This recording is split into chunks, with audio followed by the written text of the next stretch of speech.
पहले आपको एक तरीके से दुश्मन जता दिया था। अब की बार आप गए मेवात के अंदर तो आपकी जय जयकार हो रही थी। क्या हो गया ऐसा? उनका हृदय परिवर्तन हो गया या आपका डर इतना, आपका खौफ इतना हो गया कि उनको मजबूरी में जय जयकार करनी पड़ गई? कि हमारा विरोध उन मुसलमानों से है जो भारत में रह करके इसकी संस्कृति को, भारत माता को नहीं मानते। कोई भी सनातनी गो हत्या को बर्दाश्त नहीं करेगा, अगर वो सच्चा सनातनी चाहे राजनीति में भी हो। उनको जो बाहर से लोग आकर के उनको गलत पट्टी पधारते हैं, वहाँ के मुसलमानों को स्वार्थ तो वो बिगाड़ते हैं, हम लोग स्वार्थ नहीं बिगाड़ते। सामने से गोली चल रही होती है, अपनी जान लगा देते हैं, आगे अड़ा देते हैं, गाड़ी अड़ा देते हैं, किसी ना किसी तरीके से ये होता है रोकना है, जिसमें बहुत सारे लोगों की जान भी चली जाती है। हम शास्त्र की भी पूजा करते हैं और समय आने पर शस्त्र भी उठाते हैं। जो गो हत्यारे मुसलमान उनको सीधी चेतावनी देते हैं, भाई गो हत्या हम बर्दाश्त नहीं करेंगे। इस तरीके के कार्य आप करते हैं तो आपको किन किन कठिनाइयों का सामना करना पड़ता है? लेकिन पुलिस में भी खाकी में अपराधी छिपे हुए हैं, उनसे संघर्ष करना। 4 बार लाठियां खाई हैं, जीवन में जेल की यातना सहन की है, बहुत मुश्किल है। झूठे मुकदमे बना देते हैं। अब कोई व्यक्ति हमारे पे गोली चलाता है या हमला करता, बचाव में उसको क्या इनाम देंगे? क्योंकि संघर्ष की घड़ी है, ये देवासुर संग्राम चला हुआ है। अंत तो गत्वा सत्य की विजय होनी है।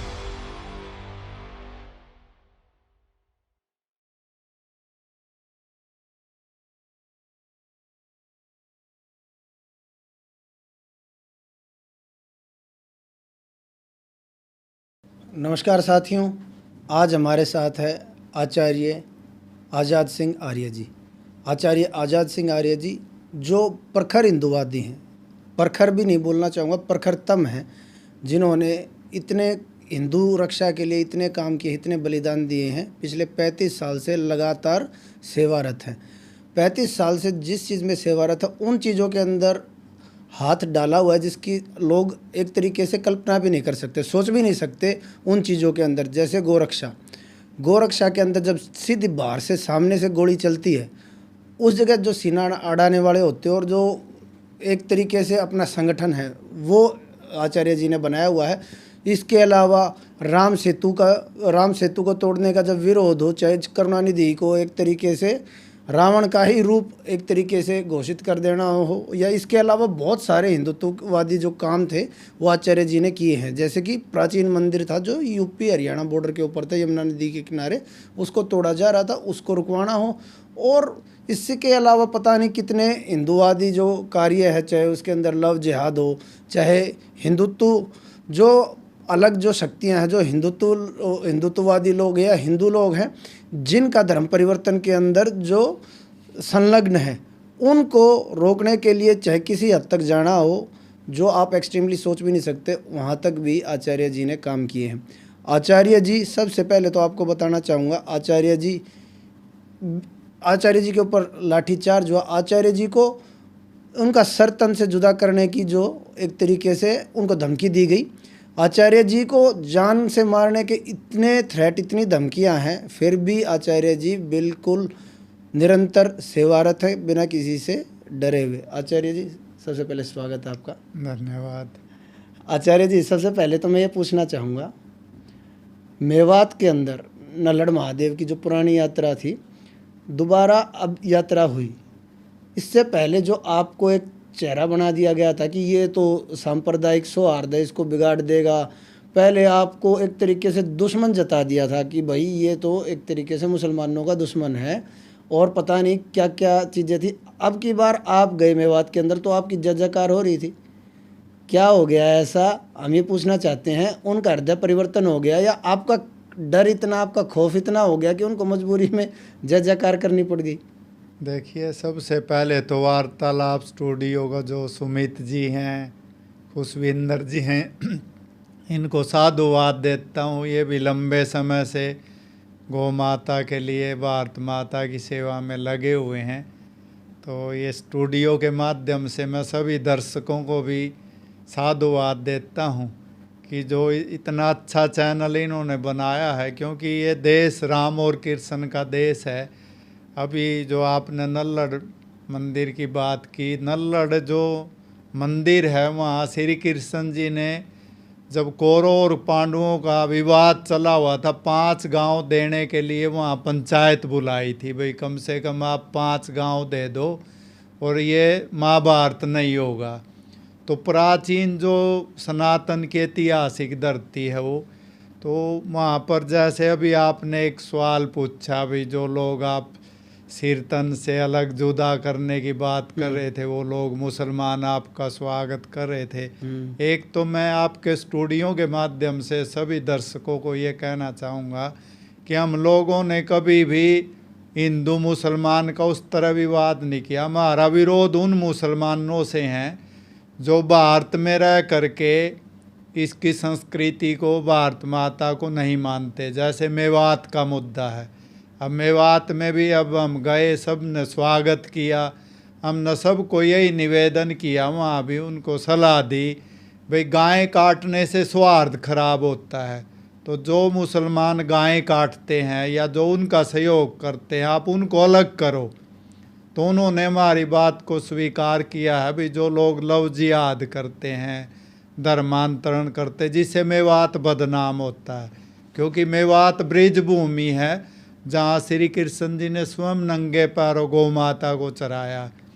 तो इसलिए हम सब लोगों ने जो है वहाँ उनको बोला है और उन्होंने बात भी स्वीकार की है, क्योंकि हम भी ये चीज़ जानते हैं कि यार मुसलमान ख़राब नहीं होता, लेकिन ज़्यादातर लोग क्या करते हैं उसमें अपराधों में, लव जिहाद में, गौ हत्या में शामिल रहते, तो बाकी मुसलमान भी पूरे पटल पर बदनाम होते हैं।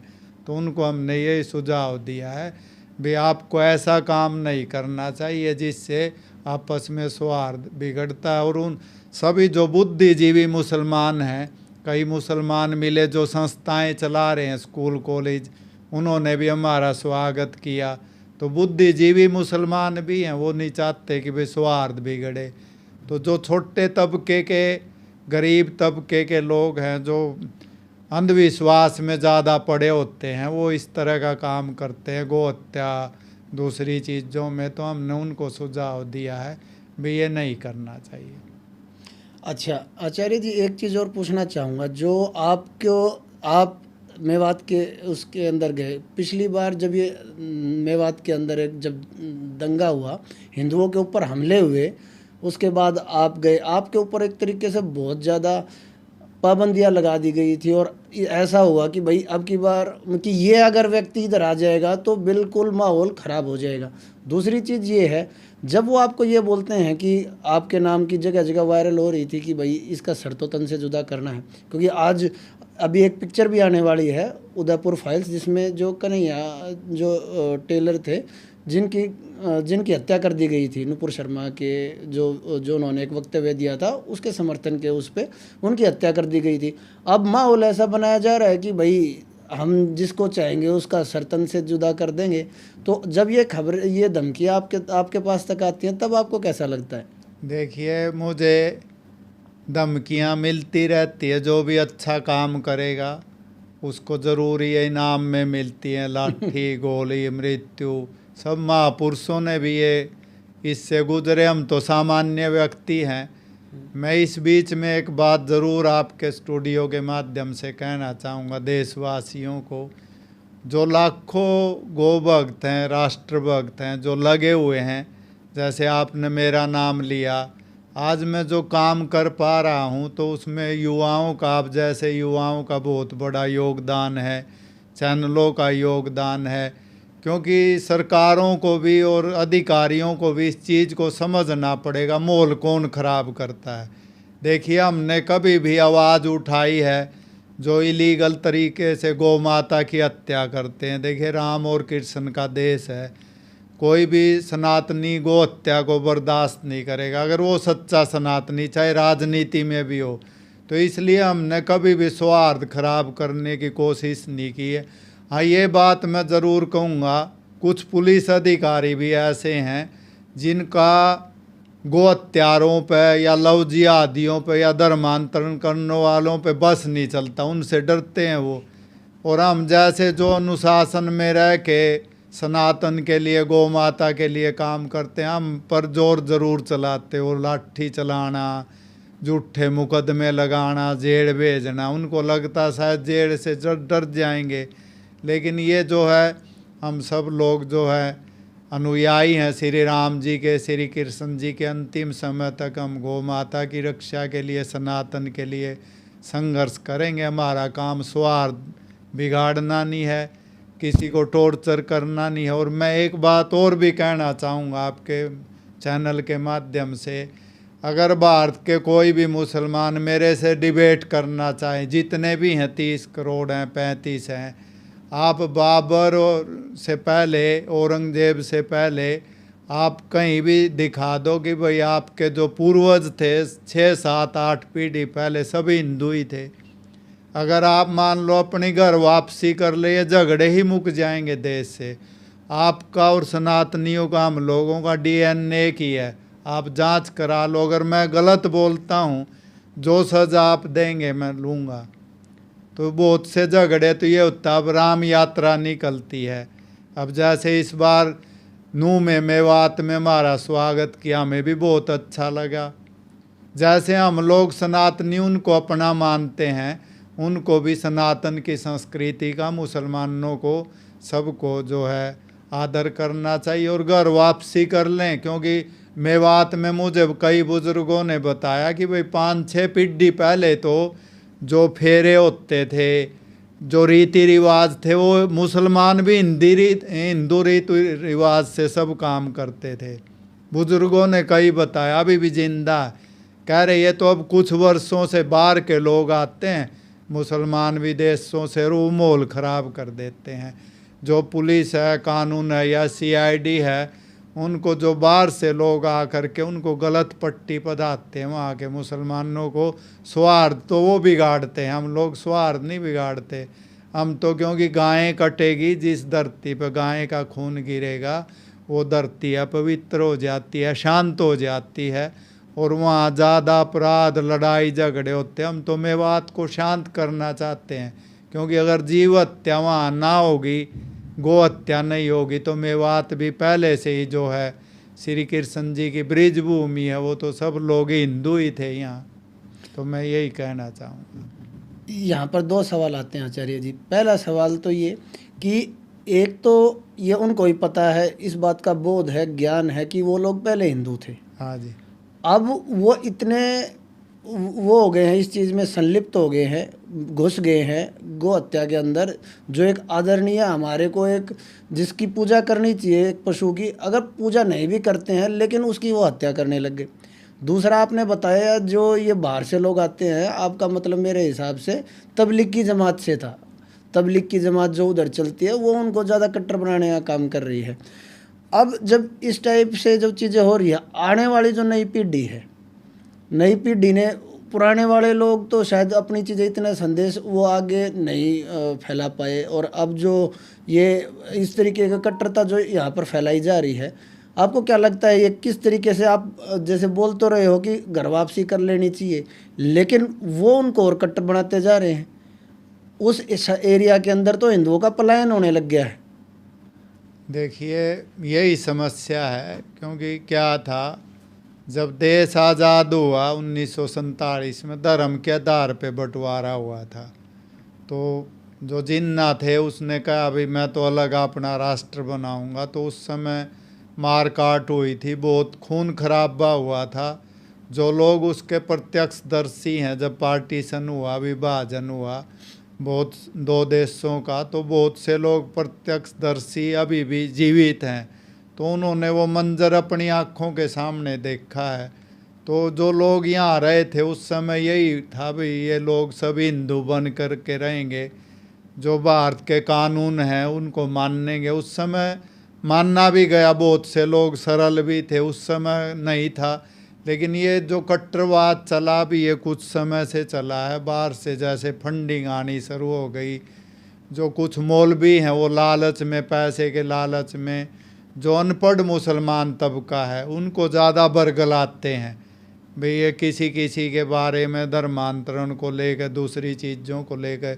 जो पढ़ा लिखा मुसलमान है, बुद्धिजीवी व्यक्ति है वो जो मौलवी है, कट्टरपंथी है, उनकी बरगलाने में नहीं आते, उनकी बातों में नहीं आते। तो इसमें थोड़ा सा अंतर है और सरकारों को ऐसी चीज़ों पर ध्यान रखना चाहिए। जो ऐसे मदरसे हैं, बहुत सी चीज़ें पीछे निकल कर आई। भाई कुछ मुसलमान कहते मैं तो भारत माता की जय बोल लूँगा नहीं।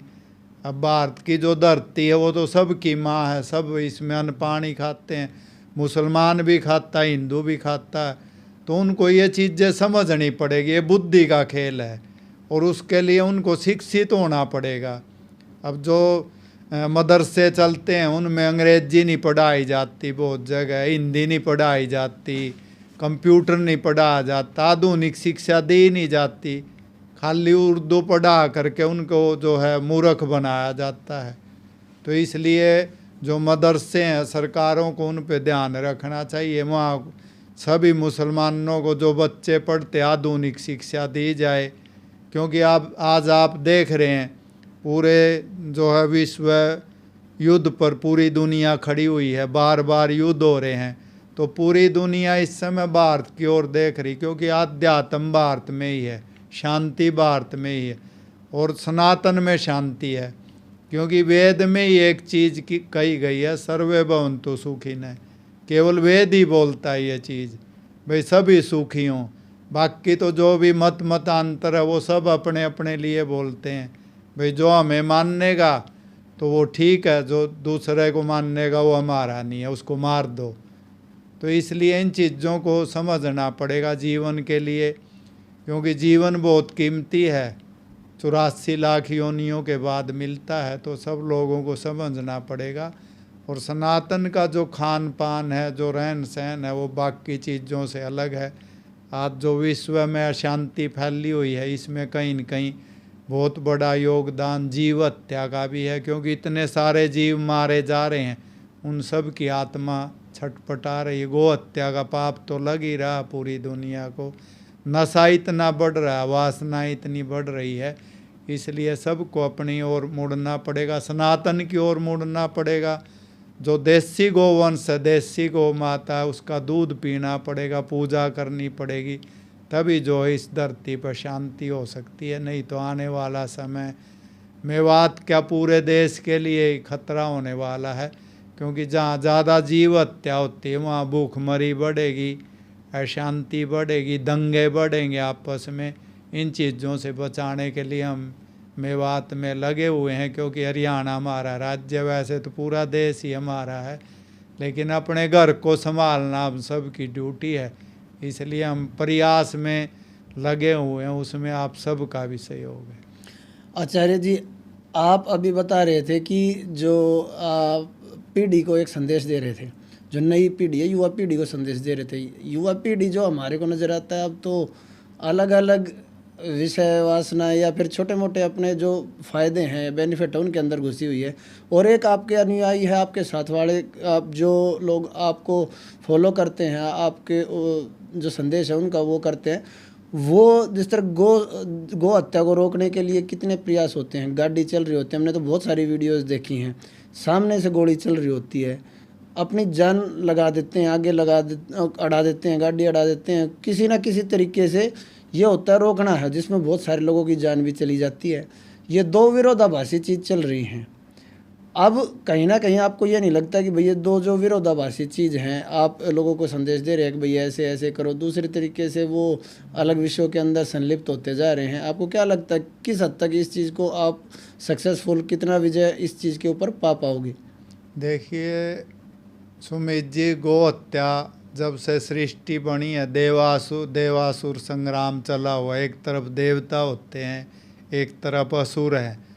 ये जो हम संघर्ष कर रहे हैं लाखों युवाओं के सहयोग से, बहुत बड़े बड़े शंकराचार्यों के आशीर्वाद से, साधु संतों के आशीर्वाद से ये सब मिशन चला हुआ। हम सब सौभाग्यशाली हैं, परमात्मा ने, गौ माता ने हम सबको धर्म में लगाया। देखिए धन की 3 गति होती है, दान, भोग और तीसरी नाश। आपने पूछा भाई युवा आजकल भटक रहे हैं, वासनाओं की ओर जा रहे हैं।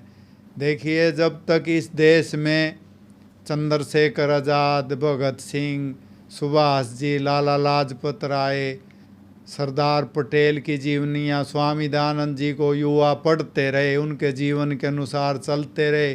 गुरुकुलीय परंपरा में अच्छे लोग थे जो गुरुजन थे, तो ये देश जो है उन्नति की ओर बढ़ता गया।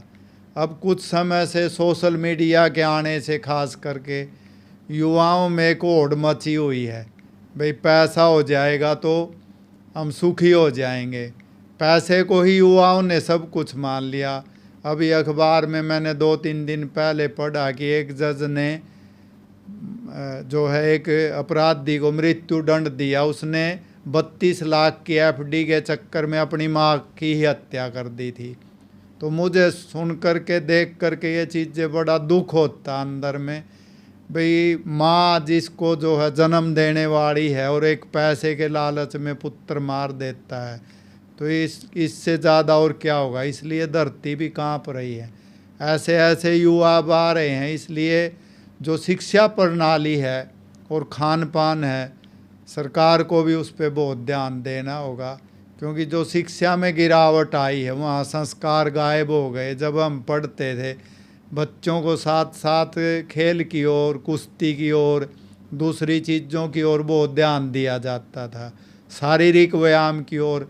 संध्या हवन होते थे, बताया जाता था बच्चों को भाई ये काम गलत है, ये ठीक है। अब क्या कि ये मोबाइल आ गए, ऑनलाइन काम के, और सबसे ज़्यादा जो पतन हुआ है युवाओं का शिक्षा को लेकर के, ये कोरोना काल में हुआ। ऑनलाइन क्लास से चली है, वो पढ़ाई के चक्कर में वो सत्यानाश हो गया। मोबाइल गलत चीज़ नहीं है, सोशल मीडिया गलत चीज़ नहीं है, लेकिन उसका यूज अब गलत कामों में ज़्यादा होने लग गया। उसमें छोटे बच्चे भी ऐसे वीडियोज़ देखते हैं, चंद्रशेखर आज़ाद की, देशभक्तों की नहीं देखते, वो ऊट पटाख देखते रहते हैं। सांता क्लाज देखेंगे, कभी कुछ देखेंगे, होता कुछ नहीं। अब सांता क्लाज क्या था, कुछ भी नहीं है। हमारी देश की संस्कृति नहीं, कुछ नहीं। बच्चे ड्रेस पहन कर, माँ बाप भी खुश हो जाते हैं। भाई तुम अपने देश में ऐसे ऐसे आदर्श हुए हैं, ऐसे ऐसे वीर बालक हुए, ध्रुव जैसे, जो पूजे गए हैं, जिन्होंने ब्रह्म को पा लिया छोटी उम्र में ही, उनके बारे में अपने बच्चों को नहीं पढ़ाते। जो सांता क्लाज जिसके बाप का पता नहीं, माँ का पता नहीं, उनको बच्चों को पढ़ा रहे हैं। इसलिए माता पिता को भी जगना होगा, क्योंकि जो देश अपने महापुरुषों को, अपने आदर्शों को भूल जाता, गाय गंगा गीता गायत्री को भूल जाता है, तो वो देश ज़्यादा दिन स्वतंत्र नहीं रह सकता। इसलिए हम तो युवाओं के, आप जैसे जो लाखों युवा, उनके सारे से सहयोग से गौ माता की, भारत माता की रक्षा में लगे हुए हैं, लगे रहेंगे अंतिम समय तक। लेकिन युवाओं को जगना बहुत ज़रूरी, अत्यंत आवश्यक है। और वो आप जैसे चैनलों को देखेंगे, जुड़ेंगे, तभी जो है भारत बच सकता है। क्योंकि भारत में इस समय ईसाई मिशनरियाँ सब ओर से, कुछ मुसलमान मिशनरियाँ लगी हुई है धर्मांतरण के लिए, गौ हत्या के लिए, तरह तरह की वीडियो डालते रहते हैं। और कोई ऐसी बात आती है फिर वो हम लोगों को नेगेटिव प्रस्तुत करते हैं। कई चैनलों ने देखा मैंने, मेवात में पीछे हिंदुओं के लिए आवाज़ उठाई, भाई हिंदुओं की निर्मम हत्या कर दी। अब सब मुसलमान उसमें करने वाले थोड़ा थे, लेकिन कुछ सिर फिरे मुसलमान थे जिन्होंने जो है ये अफरा तफरी मचाई, हिंदुओं की हत्या कर दी। हमने उनके खिलाफ बोला, भाई हम हिंदू नेता बोल लेंगे, हमारा अधिकार है। तो कई सोशल मीडिया में ऐसे चैनल थे, उन्होंने हमें ही बदनाम करना शुरू कर दिया। देखो बाबा जी क्या बोल रहे हैं। अरे हम कोई गलत थोड़ा बोल रहे हैं, भाई जीना सबका अधिकार है। और हिंदू एक चींटी को भी नहीं मारता, उसको भी आटा खिलाता, जन्मजात ही वो दयालु होता है। लेकिन वो दया का मतलब ये नहीं होता कोई भी उसका भाई कुछ भी कर देगा। वो क्षत्रिय भी है, राम और कृष्ण का वंशज भी है, जिन्होंने पापियों का नाश किया है। तो इसलिए हम शास्त्र की भी पूजा करते हैं और समय आने पर शस्त्र भी उठाते हैं, किसी को नीचा दिखाने के लिए नहीं, अपनी संस्कृति के लिए और गौ माता की रक्षा के लिए लगे हुए हैं।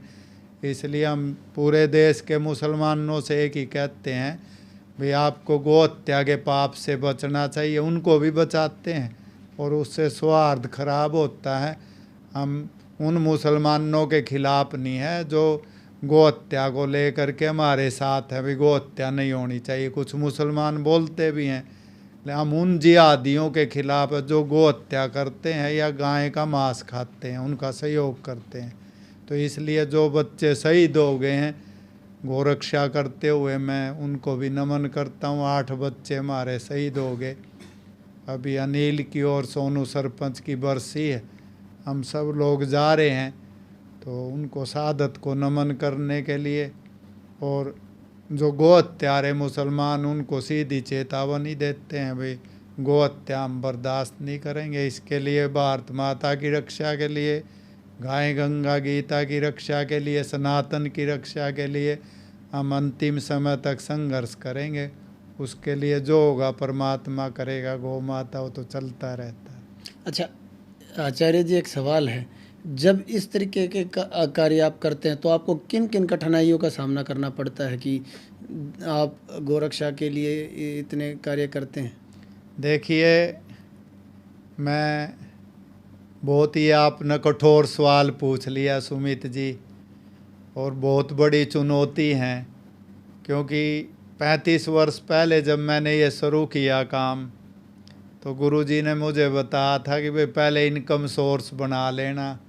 तो उसके लिए मैंने संस्थाएं बनाई। कमाई का मेरा वो साधन नहीं है, सबसे सस्ती फीस से हम उसमें हैं। तो आपने कठोर सवाल पूछ लिया, क्या क्या समस्याएं आती है। बहुत समस्याएं हैं इसमें। कुछ तो सबसे पहले तो सनातन में, हिंदू समाज में आज भी जयचंद है। भले ही देश को 78 वर्ष आज़ाद हुए हो चुके हैं, गौरक्षा जब करते हैं, राष्ट्र रक्षा जब सनातन की हिंदुत्व की बात करते हैं, तो अपने आप को हिंदू कहने वाले जयचंद सामने खड़े हो जाते हैं। उनको लांघना, उनको संभालना, उनसे संघर्ष करना, सबसे बड़ी चुनौती वो है। उसके बाद पुलिस में भी अच्छे लोग भी हैं, राष्ट्रभक्त भी हैं, गौभक्त भी हैं, लेकिन पुलिस में भी खाकी में अपराधी छिपे हुए हैं। उनसे संघर्ष करना, 4 बार लाठियाँ खाई हैं, जीवन में जेल की यातना सहन की है, बहुत मुश्किल है। झूठे मुकदमे बना देते हैं, मतलब 8-8, 10-10 साल उन मुकदमों को भुगतने के लिए कोर्टों के चक्कर काटने पड़ते हैं, लाखों रुपये लग जाते हैं, बहुत एनर्जी लगती है, और फिर कहीं जाके हम बरी होते हैं। तो पुलिस में भी खाकी में ऐसे अपराधी छिपे हुए हैं जो पैसे खा करके ऐसे अपराध को जन्म देते हैं। जो गौभक्त हैं, राष्ट्रभक्त बच्चे, उन पे झूठे मुकदमे बनाते हैं। तो माननीय मैं गृह मंत्री जी से, प्रधानमंत्री जी से निवेदन करूंगा, क्योंकि मेरे पास आंकड़े हैं, हवा में बात नहीं करता, कि पुलिस के बड़े अधिकारी कुछ करप्ट, ईमानदार पुलिस के अधिकारी, उनको तो नमन करता हूँ, बहुत हैं, वो पूरा सहयोग करते हैं। क्योंकि हम कानून व्यवस्था को ख़राब नहीं करते, हम तो सहयोग करते हैं पुलिस का। तो इस बारे में माननीय प्रधानमंत्री जी को, गृह मंत्री जी को, सबको बहुत कड़ा संज्ञान लेने की ज़रूरत है। क्योंकि जो राष्ट्रभक्त है, गौभक्त है, वो कुछ ही लोग होते हैं जो अपना सब कुछ लगा के करते हैं, अपना जीवन तक दे देते हैं। तो उनको यातना झेलनी पड़ रही है 78 वर्ष आज़ादी के बाद भी। तो ये बहुत बड़ा गंभीर विषय है। तीसरा जो समस्या आती, कानूनी रूप से भी समस्या आती है, क्योंकि जो कागज़ जाते हैं कोर्टों में पुलिस के द्वारा, वो बहुत ज़्यादा फर्जी FIR होती हैं। अब कोर्ट भी उन पे ही काम करते हैं। मैं टीका टिप्पणी नहीं करता, मैं कोर्टों का सम्मान करता हूँ, क्योंकि जजों ने हमेशा उन चीज़ों को बरी किया हम लोगों को। ऐसे भी हैं बहुत से जज, उन्होंने देखा कि भाई पुलिस क्या क्या गढ़ देती है, मतलब जो पुलिस का सहयोग करके काम कर रहे हैं। तो चौथा स्तंभ मीडिया का है, और मीडिया आज के समय में विदेशी मीडिया चैनल बड़े बड़े घुस गए हैं। वो कुछ चैनल तो राष्ट्रभक्त भी हमारा सहयोग करते हैं, प्रिंट मीडिया चाहे दूसरा, लेकिन कुछ अखबार और कुछ चैनल ऐसे हैं राष्ट्रीय स्तर के, वो अपनी संस्कृति को जो है ख़राब करने में पूरा एडी चोटी तक का जोर लगा रखा है। तो माननीय प्रधानमंत्री जी को ऐसे चैनलों पर भी अंकुश लगाना चाहिए जो राष्ट्र भक्तों को, गौ भक्तों को अपराधी सिद्ध करते हैं। तो मीडिया में भी बहुत ज़्यादा समस्याएं आती है। मीडिया के कुछ चैनल में जो है गुंडागर्दी के रूप में प्रस्तुत करते हैं, तब कि हमारा जीवन शिष्य जैसा रहा है। कहीं इतना भी हमने कानून को हाथ में लेने का कभी हमने वो हिम्मत दिखाई नहीं, ना किसी को प्रेरित करते। हाँ, संविधान में भी ये नियम है, अगर कोई आपको मारता तो रक्षा करने का तो अधिकार है। अब कोई व्यक्ति हमारे पे गोली चलाता या हमला करता तो हम बचाव में उसको क्या इनाम देंगे? अपने बचाव में उसको मारना भी पड़ेगा। तो वही गोरक्षा दल, ये गो भक्त, राम भक्त सब करते हैं। पहले हम किसी पे नहीं करते, पहले उधर से हमला होता। हम तो गौ माता के लिए जो है रक्षा करते और कानून में रह के पुलिस के सहयोग से करते हैं, कोर्टों का भी सम्मान करते हैं। तो ये मैंने थोड़ी सी चीज़ें आपसे बताई हैं, क्योंकि एक गाय का मीट, देसी गाय का 1 से 1.5 लाख रुपए का बिकता है। ये विदेशों में जाता है, बहुत बड़े गिरोह हैं। कुछ इसमें जो है लोग मिले हुए हैं, विदेशी मिशनरियाँ भी मिली हुई है, क्योंकि इस देश में जब तक देसी गाय का दूध पीते रहे हम लोग, देसी गाय का लालन पालन हुआ, ये देश कभी गुलाम नहीं हुआ। आप देखो लाखों लाखों वर्ष तक जो है यहाँ सनातन का राज रहा। तो जब से ये गौ हत्या शुरू हुई है मुगल काल से या अंग्रेज़ों के टाइम से, तो जैसे गौ हत्या शुरू हुई, लोगों ने भैंस का दूध पीना शुरू कर दिया, देसी गाय को पालना बंद कर दिया और जो है देश गुलामी की ओर। आज जो युवा, आपने बात जो पूछी मैं उसी पे आ रहा हूँ भाई, आज युवा संस्कारहीन क्यों हो गए? वो इसलिए हो गए क्योंकि जैसा खाओगे अन्न वैसा होगा मन। अब मान लो आप कुरकुरे, चिप्स, उत्तेजक चीज़ें खा रहे हैं, दूध घी से ज़्यादा किसी में ताकत है ही नहीं। आप देसी गाय का दूध A2 है। अब अमेरिका भी साइंस का युग है, वैसे बात नहीं करता, अमेरिका ने भी सिद्ध कर दिया भाई बेस्ट दूध है।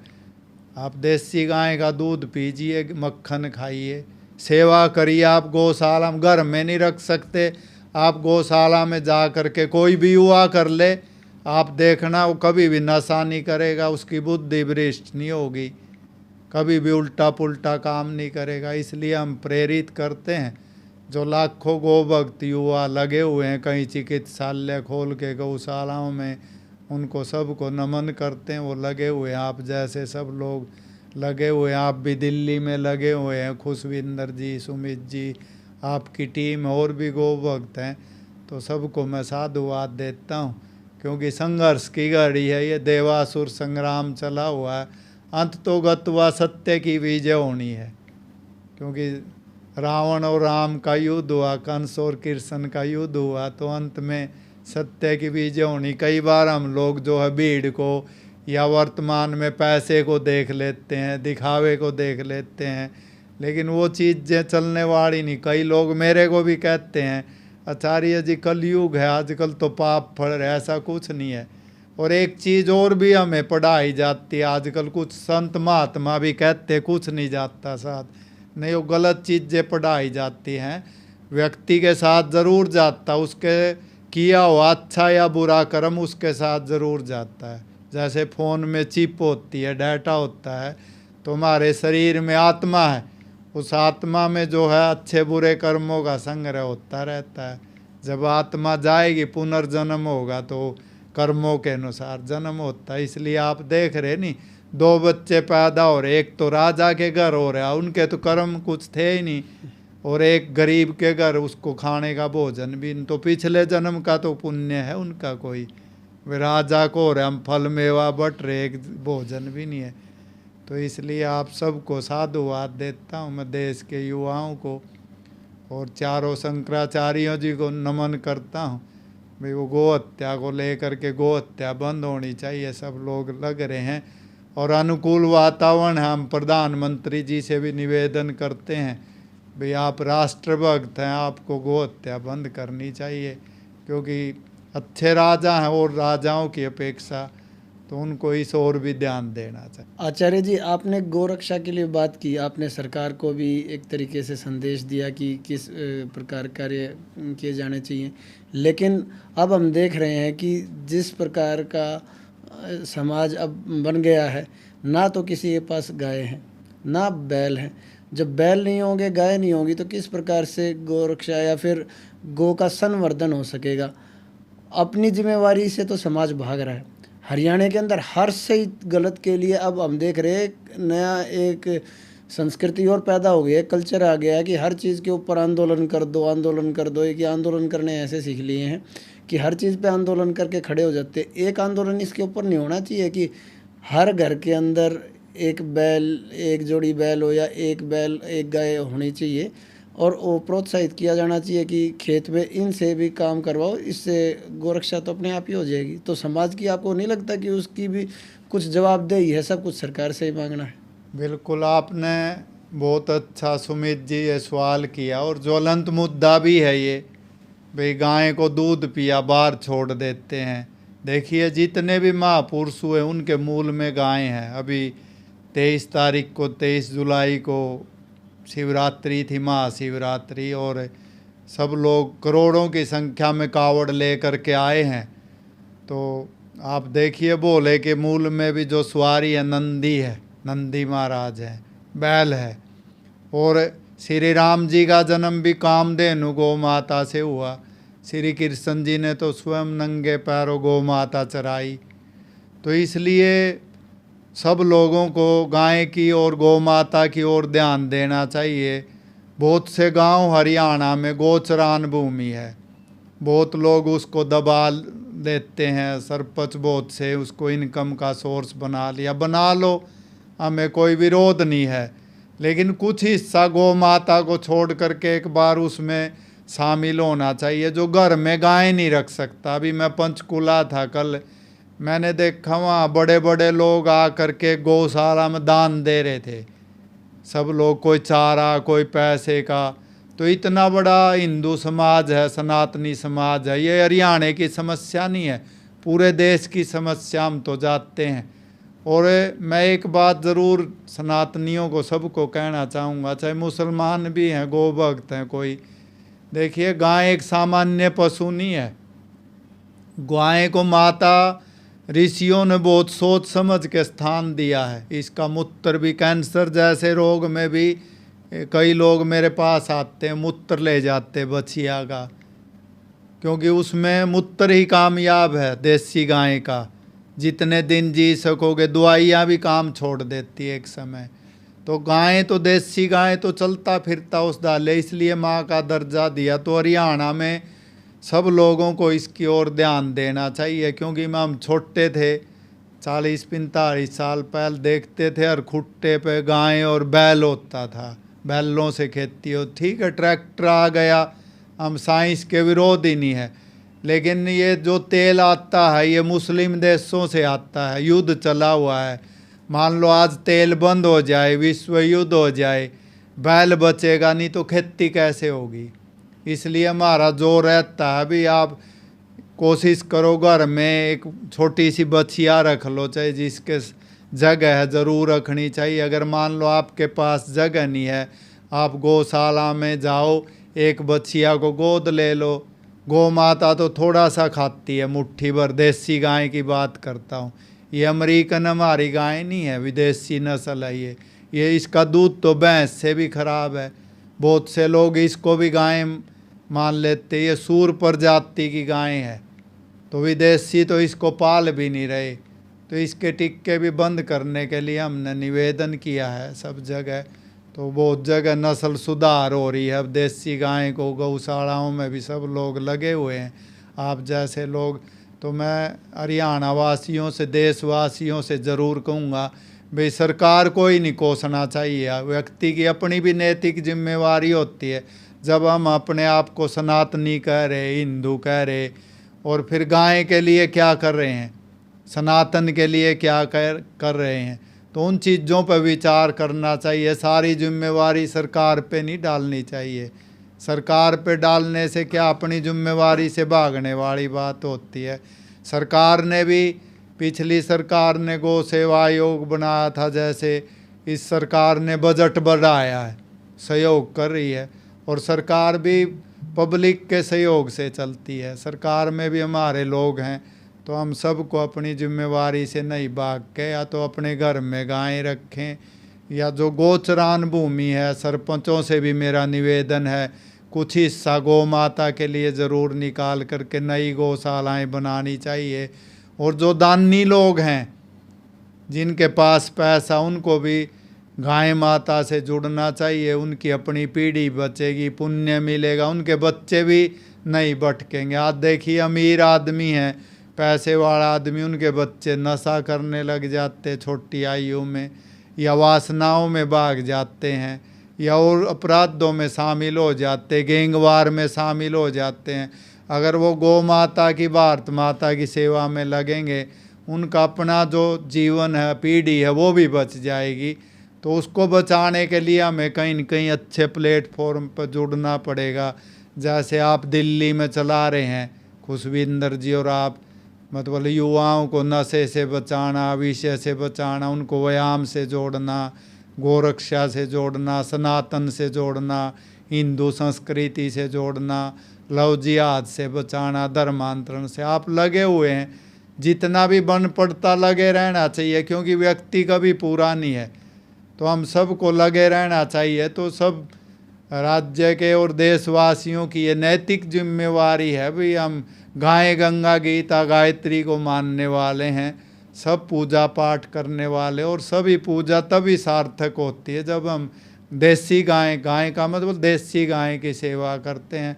आप कभी देखिए तो देसी गाय के नज़दीक जा कर के आपको अलग ही अनुभूति होगी। तो मेरा यही कहना है कि सब देशवासियों को और हरियाणा वासियों को अपनी गाय माता की ओर ध्यान देना चाहिए, क्योंकि गाय को आप सड़क पर छोड़ रहे हैं। जैसे आप जब बूढ़े हो जाओगे और आप देख भी रहे, बच्चे आपको छोड़ रहे हैं, क्योंकि जैसा करोगे वैसा भरोगे। तो इसलिए सब लोगों को गाय के प्रति श्रद्धा रखनी चाहिए। अपना जन्मदिन है जो बच्चों का, या कोई भी खुशी का दिवस है, गौशालाओं में मनाना चाहिए बच्चे का जन्मदिन। बच्चे के हाथ से दान कराओ, अपने आप भी दान करो, आपको देखना कितना बड़ा पुण्य मिलेगा। मेरे कहने की आवश्यकता नहीं, आप स्वयं मेरी बात को याद रखोगे भी, हमने कहीं सुना था चैनल के माध्यम से, आपको अलग ही अनुभूति होगी। आचार्य जी, एक मेरा सवाल है। अब हम एक बार एनालिसिस करते हैं जो भारत का। शुरुआत में इंसर्जेंसी जो चालू हुई, वो चालू हुई कश्मीर से। इंसर्जेंसी से मेरा मतलब ये है दहशतगर्दी चालू हो गई, आतंकवाद चालू हो गया। फिर उसके बाद हिंदुओं को वहाँ से भगा दिया, बलपूर्वक उनकी हत्या करके कैसे कैसे उनको भगा दिया। अब हम देख रहे हैं कि एक और अलग अलग राज्यों के अंदर ऐसी स्थिति बनती जा रही है, जैसे कि पश्चिम बंगाल हो गया। वहाँ पर कुछ डिस्ट्रिक्ट तो ऐसे हैं जहाँ पर हिंदुओं की जो औरतें हैं, जो स्त्रियां हैं, उनको उठा ले जाते हैं। एक एक दो दो दिन तक वो रख रहे थे, अभी क्या नाम है, ऐसे केस भी सामने आए हैं, फिर उनको छोड़ देते हैं। हत्या बलात्कार तो एक आम चीज़ हो गई है। और पश्चिम बंगाल के अंदर, ये मैं इसलिए भी बोल रहा हूँ, पश्चिम बंगाल के अंदर जो यहाँ से गाय जाती है, इतना बड़ा नेटवर्क है, उनको बांध दिया जाता है। हमने देखा होगा, अलग से उनको तस्करी के थ्रू उनको बांग्लादेश पहुँचा देते हैं। जैसी स्थिति बंगाल के अंदर अभी बनने लग रही है, जैसे वहाँ पर महिलाओं के ऊपर इतने अत्याचार हो रहे हैं, आदमी हिंदुओं को भाग करके असम जाना पड़ा। असम जाना पड़ा, उनको अपनी सरकार के ऊपर भरोसा ही नहीं था, घरों में आग लगा दी गई। क्या आपको लगता है कि ये सारी स्थिति है केवल बंगाल तक, या फिर और जो एक दो क्षेत्र ऐसे हो गए जो एक मुस्लिम बहुल हो गए हैं, जहाँ पर एक तरीके से इनकी संख्या एक खास प्रतिशत 50% से ज़्यादा हो जाती है, जितनी ज़्यादा होती जाती है वहाँ पर इस तरह की स्थिति हो जाती है? आपको लगता है ये केवल उन्हीं क्षेत्रों तक रहेगी, आगे भी बढ़ती जाएगी? देखिए, ये बहुत गंभीर सवाल आपने पूछा है। गौ हत्या तो एक विषय है ही, लेकिन जो हिंदुओं पर जिस तरह से हमले हो रहे हैं पश्चिमी बंगाल में, आप देख रहे हैं, पूरा देश नहीं पूरी दुनिया नंगा नाच देख रही है। बहुत से मैंने शुरू में ही बताया था, जो जयचंद हैं राजनीतिक रूप से, या वैसे आपको लगेगा नाम उनके हिंदू हैं, लेकिन वो जो क्या है माओवाद की चपेट में है, कहीं ईसाईकरण की चपेट में, कहीं मुस्लिमकरण की चपेट में है। तो वो लोग जो है उनके जो दिमाग हैं वो भारत माता के प्रति, गौ माता के प्रति, सनातन के प्रति एकदम जहर है। और पश्चिमी बंगाल में ये चीज़ें देखने को मिल रही है। अकेले कलकत्ता में ईद वाले दिन 50 से 60 हज़ार गायें कट जाती है, सरियाम गलियां लाल होती हैं। और आप आए दिन देखो हिंदुओं से कैसे बलात्कार हो रहे हैं, उनकी महिलाओं को उठाया जा रहा। और वहाँ की जो बेशरम मुख्यमंत्री है ममता, नाम तो उसका ममता लेकिन गलत है वो नाम उसके काम के हिसाब से, किस तरह से निर्दयी होकर वो बयान देती है कि यहाँ तो कानून व्यवस्था ठीक है, केंद्र सरकार बदनाम करना चाहती है। यानी उसको शर्म नहीं आती। आपने एक कहावत सुनी होगी नहीं, किसी व्यक्ति ने चोरी कर ली और चोरी कर ली तो राजा ने उसको दंड दिया तो भाई इसको गधे पे बिठाओ और गधे पे बिठा के पूरे इसको चक्कर लगाओ शहर में। तो जैसे उसका मुंह काला कर रखा था, गधे पे बिठा के चारों तरफ घुमा रहे थे, जैसे ही वो व्यक्ति अपने घर के सामने गुजरा, घरवाली ने देखा तो घरवाली को बोलता, देखती क्या है, जल्दी पानी गर्म कर ले, मुंह धो के आपा, फिर वैसे के वैसे हो जाएंगे। तो ये लोग ऐसे राजनेता हैं जिनको शर्म नहीं है, जो सरियाम हिंदुओं की हत्या करा रहे, गौ माता की हत्या करा रहे, सरियाम जो है लव जिहाद करा रहे, एक दहशत फैला रखी है। ये तो देश का मैं कहूँगा कुछ न कुछ एक अच्छा समय है कि जो गृह मंत्री है वो अमित शाह जैसे लोग मिले हैं। मैं किसी पार्टी विशेष का वो बात नहीं करता, लेकिन मैं सत्य बोलता हूँ। मोदी जैसे जो है प्रधानमंत्री है, इसलिए ये कंट्रोल में है। अगर आज राहुल जैसा नेता होता तो कब का देश में अराजकता हो जाती। इसलिए अमित शाह जी को मैं साधुवाद देता हूँ, जो ऐसे जो इस तरह के, मैं तो कहूँगा इनकी अगर जांच हो, ये खुद ही अपराधी हैं। ये जो मुख्यमंत्री इस तरह के बने हुए हैं, हिंदुओं की हत्या करा रहे, इनको अरेस्ट करना चाहिए। इनको अरेस्ट करके राष्ट्रपति शासन लागू करना चाहिए यहाँ पर, क्योंकि किस तरह से जो लोग वहाँ पर रह रहे हैं, दूर से बैठ के बात करना तो आसान है, जो हिंदू उस चीज़ का प्रताड़ित हो रहे हैं, वहाँ से भाग रहे हैं, सब कुछ लूट पिट रहा उनका, उनसे पूछो ना आप भाई ममता कैसी है। तो इसलिए हम तो ये चीज़ें देखते हैं, बड़ा मन दुखी होता है भाई। जहाँ सुभाष चंद्र बोस जिसने अपना सारा जीवन, और उस समय की सबसे बड़ी सर्विस थी आईएएस जिसको आज कहते हैं, उसको लात मार करके आईसीएस थी उस समय, अब आईएएस है वो, तो उसको लात मार करके सब कुछ छोड़ करके, इतना बड़ा पद छोड़ करके, लालच छोड़ करके अपने देश के लिए सब कुछ लगाया, भारत माता के लिए। उसको पता नहीं था कि उसके राज्य में भी ऐसे माओवादी और इस तरह के राजनेता बनेंगे जो हिंदू समाज की हत्या करेंगे, जो कानून को नहीं समझेंगे। कई बार देखता हूँ ममता थ्रेट करती है केंद्र को भी, मिलिट्री को भी, हम ये कर देंगे वो कर देंगे। तो ये तो क्या है कि ये लगता नहीं भाई ये अपने देश के लोग हैं, हमें ये लगता है कि भाई ये अपराधी लोग हैं और इनको तो जल्दी से जल्दी काबू किया जाना चाहिए। क्योंकि जैसे लपटें उठ रही आग की, धर्मांतरण की, हिंदुओं की हत्या हो रही है, भाई हिंदू राष्ट्र यही तो है और क्या है, धर्मांतरण करा के सब ओर से चला हुआ है। भाई जल्दी से भारत को जो है काबू किया जाए, क्योंकि भारत सोने की चिड़िया है, सारे संसार की इस पे गीध नज़र रहती है, 6 ऋतु यही है और सब कुछ पैदा होता है यहाँ देखो। तो इसलिए मैं मोदी जी से बार बार यही प्रार्थना करता हूँ, अमित शाह जी से, और भी जो देशभक्त नेता हैं सब लगे हुए हैं, नितिन जी हैं, योगी जी हैं, सब लगे हुए हैं। तो उनको जल्दी से इसको हिंदू राष्ट्र घोषित करना चाहिए। सभी साधु संतों से भी प्रार्थना, क्योंकि मेरे पास काफ़ी आंकड़े हैं, मैं वैसे बात नहीं करता भी हवा में, ना मेरे किसी से दुश्मनी है, लेकिन हम गोभक्त राष्ट्रभक्त लोग हैं। हम चाहते हैं कि ये हिंदुओं का, सनातनियों का देश है और हिंदू संस्कृति सुरक्षित रहे और अब अनुकूल वातावरण है सारे देशवासियों को खड़ा होकर के, इसमें जो भी हो परिणाम आए एक बार तो खड़ा होना पड़ेगा, क्योंकि चारों तरफ से और देश के अंदर जो खोखला करने की जो मिशनरियाँ चली हुई है हर तरह से उसको मिटाना ही पड़ेगा। आपने बात की 6 ऋतुओं की, तो मेरे को एक चीज़ याद आ गई, किस्सा याद आ गया है। वो महाभारतकालीन इंद्रप्रस्थ जब 5 गांव मांगे गए थे ना, ये मैंने भी कहीं पे पढ़ा, इंद्रप्रस्थ को इंद्र मतलब 5 गांव मांगे गए थे। और इंद्रप्रस्थ को ही राजधानी क्यों बनाया गया था कि इसके आसपास का जो क्षेत्र है यहाँ पे 6 ऋतुएं आती हैं। और उस वक्त हम पूरे विश्व में कहीं पे भी घूम के देख सकते हैं। आज तो टेक्नोलॉजी आ गई है, लेकिन इन 6 ऋतुओं की होने की वजह से कभी भी यहाँ पर ना तो अन्न की, ना फल की, ना जो ये जो कंदमूल होता है हमेशा खाने के लिए प्रचुर मात्रा में रहता था। तो धरती तो हमारी ये इतनी पवित्र है कि यहाँ पर हमेशा खाने के लिए रहता ही है। लेकिन अब जिस तरीके की चीज़ें चल रही है, कहीं ना कहीं ये ऐसा लग रहा है कि इतना अनुकूल होने के बावजूद भी हो सकता है कल को हमारे वो खाने के भी लाले हो जाए।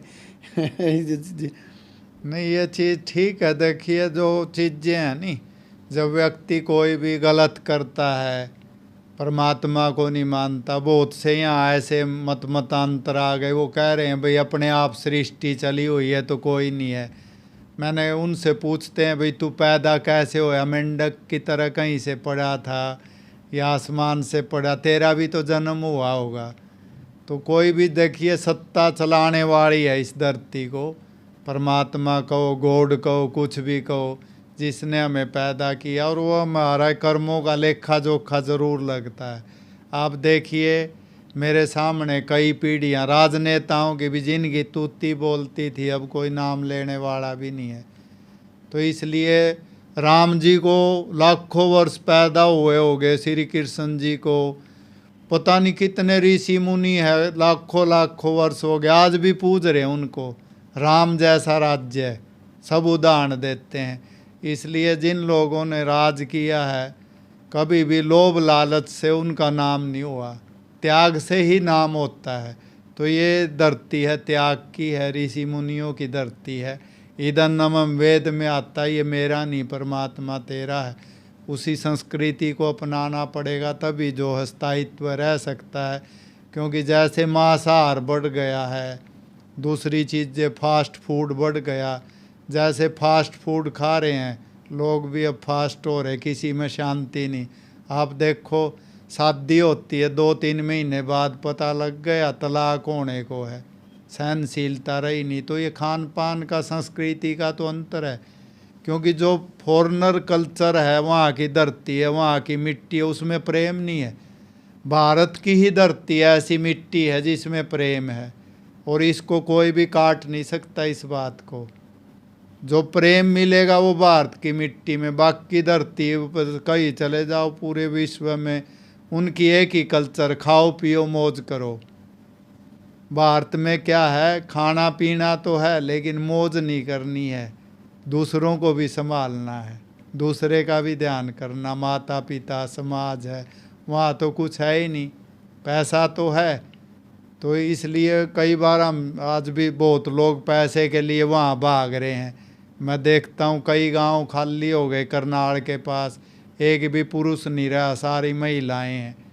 तो जो धरती का संतुलन बिगाड़ने का प्रयास कर रहे हैं, वो पैसे में जो आज के युवाओं ने सब कुछ मान लिया, वो उनकी गलत सोच है। पैसा बहुत कुछ तो है, सब कुछ नहीं है। और पैसा भी धर्मपूर्वक आएगा आपके पास तो सुख देगा। अगर आपने बेईमानने से, अधर्म से कमा लिया, छल कपट से, मार काट से या कैसे भी, वो कभी भी सुख नहीं दे सकता। एक भी उदाहरण बता दो। कुछ समय के लिए हो सकता व्यक्ति के पिछले जन्म के पुण्य हो, कुछ समय के लिए वो पुण्य जब तक रहते हो लग जाता है, लेकिन फिर ऐसा नाश होता है वो बताने के काबिल ही नहीं। आप देख रहे, कई राजाओं को देख लो, राजनेताओं को देख लो, जो भी लूट खसोट करते हैं, बाद में ऐसी दुर्दशा होती है, कोई संभालने वाला नहीं। कोई कुछ दिन पहले गवर्नर थे हिमाचल में, मेरे को याद है, तो उनका हेलीकॉप्टर क्रैश हुआ था। वो कोई बाग खरीदना जा रहे थे, पिता पुत्र मर गए और नोट भी वो गांव वाले ने चुग लिए थे हिमाचल में। अभी कुछ सालों की घटना है। तो पिता पुत्र भी चले गए, वो नोट भी चले गए, एक पूरा क्षेत्र खरीदने जा रहे थे। तो परमात्मा से बड़ा कुछ नहीं है, इसलिए उससे डर करके हमें काम करना चाहिए। कर्म का फल अवश्य भोगना पड़ता है। सब लोगों को यही संदेश है। और जो ममता जैसे जो राजनेता है या केरल में कई मंत्री हैं जो भारत माता के खिलाफ, सनातन के खिलाफ बोलते हैं, उनको भी मेरा कठोर संदेश यही है, भाई ये धरती ऋषि मुनियों की, देवताओं की भूमि है, नेताजी की भूमि है, सुभाष चंद्र बोस की। ये आपकी ज़्यादा लंबी चलने वाली नहीं है, ये झूठ की फूट की राजनीति। एक दिन लोग समझेंगे और आपको डंडे भी मारेंगे, उनको समझ लेना चाहिए। आचार्य जी, अब आपसे कोई अंत में संदेश जो आप जो हमारे दर्शकगण हैं उनको देना चाहें, आपको जो आपका अनुभव, जो आपको अनुभूति हुई है, जो फील हुआ है या फिर जो संघर्ष रहा है, उसके हिसाब से कुछ देना चाहेंगे? सबसे ज़्यादा मैं अंत में यही, जो मेरी आत्मा वर्तमान में जो दुखी होती है जिस बात को लेकर के, वो संदेश सारे सनातन के लिए, पूरे देश के लिए, और जो देश से बाहर भी रहते हैं सनातनी, उनके लिए भी यही है कि भाई हिंदू हिंदू एक हो। जो जातियों में आज समाज बट गया है, भाई ये ब्राह्मण है, ये राजपूत है, ये हरिजन है, ये फलाना है, ये जो दीवार बट गई है, इससे बहुत खतरा होने वाला आने वाले समय में। क्योंकि अंग्रेज जब आए थे इस देश में, उन्होंने यही काम किया था। जब वो एक राजा को हमला करते थे, दूसरा राजा हंसता था, भाई इस पे हमला हो गया, ठीक हो गया। लेकिन उस मूर्ख को ये नहीं पता था भाई आज ये अंग्रेज इसको मार रहे हैं, कल तेरे को भी मारेंगे। और देश जो है धीरे धीरे करके अंग्रेजों ने गुलाम कर लिया। आज भी वही चीज़ है, समाज कटता जा रहा है, एक दूसरे से लड़ते जा रहे हैं, भाई ये देख के खुश नहीं है। इसलिए सारे हिंदू समाज से, सभी जातियों के, खास करके जो मुखिया हैं किसी भी बिरादरी का, उनसे मेरी प्रार्थना है, आप एक रहोगे सारे सनातनी, तभी देश बचेगा। नहीं तो 8-10 राज्यों में अभी हिंदू अल्पसंख्यक हो चुका है। अगर आपकी यही स्थिति रही, आप नहीं मानने, हम तो देखो सनातन के लिए अंतिम समय तक संघर्ष करेंगे, गौ माता के लिए, लेकिन आपको परमात्मा भी माफ़ नहीं करेगा। जो नेता बन करके, खास करके जातियों के नेता बने हुए हैं हिंदू समाज में, आप सबको एक रहना चाहिए, समाज को बंटने से बचाना चाहिए। सब अपने हैं, क्योंकि कई बार क्या होता है, जो हरिजन भाई हैं और हैं, उनको ईसाई बरगला लेते हैं, वो ईसाई बनते जा रहे हैं, या मुस्लिम आ जाते हैं, उनकी लड़कियों को बरगला लेते हैं, तो वो टूट टूट कर जा रहे हैं। क्योंकि जब भी देश पर हमला होगा, मान लो विदेशी ताकत हमला करेंगे, जो हमसे अलग हो गए हैं, अभी ये ममता और हमारी थोड़ा है, जो केरल के मुख्यमंत्री हैं ये हमारे थोड़ा हैं, ये मानते नहीं अपने आप को हिंदू, ये ईसाई मिशनरी हैं, कोई मुस्लिम के प्रभाव में है। तो इसलिए हम सबको एक होना चाहिए, जाति पाति का जहर छोड़ करके। सबको संदेश है, आप विदेशी हैं तो वो अपने सनातन के लिए यहाँ मदद करें। जो गरीब आदमी है, किसी गरीब की कन्या और शादी करनी है, सब हिंदू समाज के जो समर्थ लोग हैं, जैसे आप दिल्ली में सब जगह लग रहे हैं, उनको आगे आकर के समाज को जोड़ने का काम करना चाहिए। क्योंकि सभी सनातनी, सभी हिंदू एक हैं। और जो मुस्लिम कन्वर्ट हुए थे औरंगजेब के समय किसी भी दबाव में, जैसे उनको कोशिश करनी चाहिए घर वापसी की, क्योंकि ये भी एक बहुत बड़ा जो खाई बनी हुई है, तो उसको भी मिटाने का प्रयास करना चाहिए। बहुत झगड़े नहीं होंगे और भारत पुनः सोने की चिड़िया बन जाएगा। आप करके देखो इसको पुनः, क्योंकि अपने देश में कोई कमी नहीं है। बाहर से हमें कुछ ना भी मिले नहीं तो भी हम अपना जीवन अच्छे से जी सकते हैं। तो जनसंख्या पर भी कंट्रोल लगना चाहिए इस देश में, क्योंकि ज़्यादा जनसंख्या होने से जो है देश पे अब जो भीड़ बढ़ती जा रही है, उन चीज़ों पर भी सब देशवासियों को इस पे कोई राजनीति नहीं होनी चाहिए। तो देश हमारा, इसको अच्छा बनाना हम सब की ड्यूटी है। ये अच्छा तभी बनेगा तब हम जाति पाति के दल दल से जो बटे हुए हैं, इससे ऊपर उठ करके देश मेरा, सनातन मेरा, संस्कृति मेरी और अपने बच्चों को संभालेंगे। क्योंकि जो असली धन है वो हमारी युवा पीढ़ी है, छोटे बच्चे हैं, उनको संस्कारवान बनाना सबका दायित्व। उसमें सरकार भी है, समाज भी है, सभी जो धार्मिक संगठन है, साधु हैं, सब जो भी सोशल वर्कर हैं, NGO, सबको लगना चाहिए। उनका खान पान अच्छा हो, बच्चों की कुश्ती व्यायाम हो, सब चीज़ों को उनको संभाल करके जो है करना चाहिए।